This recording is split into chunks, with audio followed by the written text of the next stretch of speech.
Welcome to সীমাস kitchen.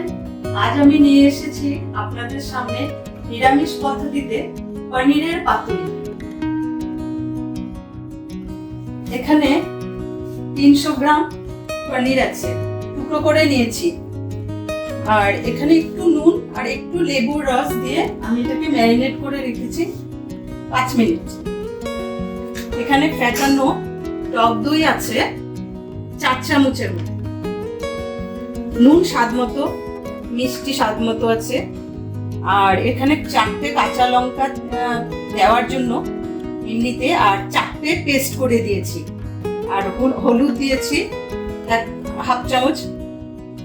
আর এখানে আছে সর্ষে, গোটা সর্ষে 4 চামচ, পোস্ত আছে 4 চামচ।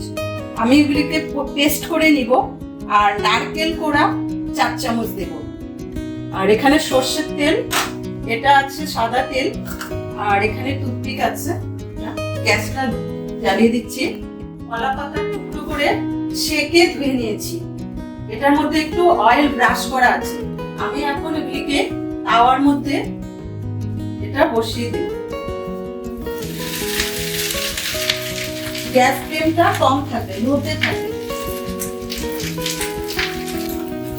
আমি পেস্ট করে নিয়েছি এখানে নারকেল কোড়া 4 চামচ, পোস্ত 4 চামচ, আর সর্ষে 4 চামচ, কাঁচা লঙ্কা 4 চামচ। একটু স্বাদ মতো নুন দিয়ে দিলাম।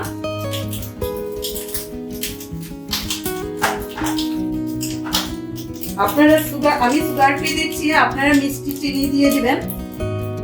আমি স্বাদ মতো দিয়ে দিলাম। হলুদের গুঁড়ো দিয়ে দিলাম 1 চামচ, গোটা 4-5টে কাঁচা লঙ্কা দিলাম। সর্ষের তেল দিয়ে দিলাম 4 চামচ, দিলাম 4 চামচ সর্ষের তেল।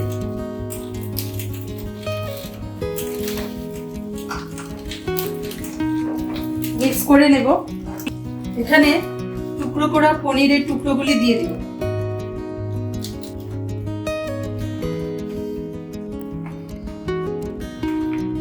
এখন কলা পাতার মধ্যে পনিরগুলি ছেড়ে দেব। পেস্টটা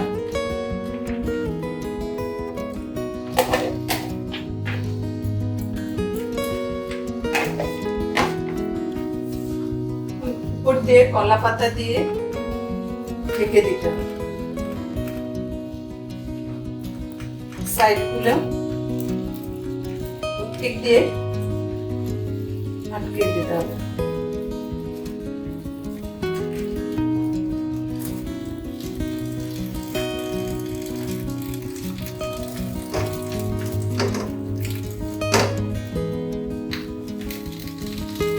ভালো করে ঢাকা দিয়ে এটা 20 মিনিটস আমি পরে এসে দেখব। বসে হয়ে গেছে। এখন আমি ঢাকনা উঠিয়ে দেখি কতটুকু কি হয়েছে।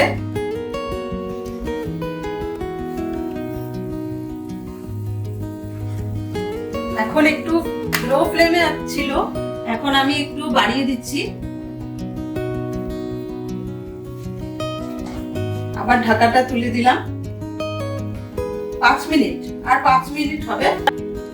হয়ে গেছে। এখন আমি এটা গ্যাস অফ করে দিলাম। আমি এটা এখন সার্ভ করে দেব। পনিরের পাতুরি রেডি, আমি সার্ভ করে দিয়েছি। আপনারা বাড়িতে বানিয়ে খাবেন। কেমন হয়েছে আমাকে বলবেন। লাইক শেয়ার করে দেবেন, সাবস্ক্রাইব করে দেবেন। Thank you.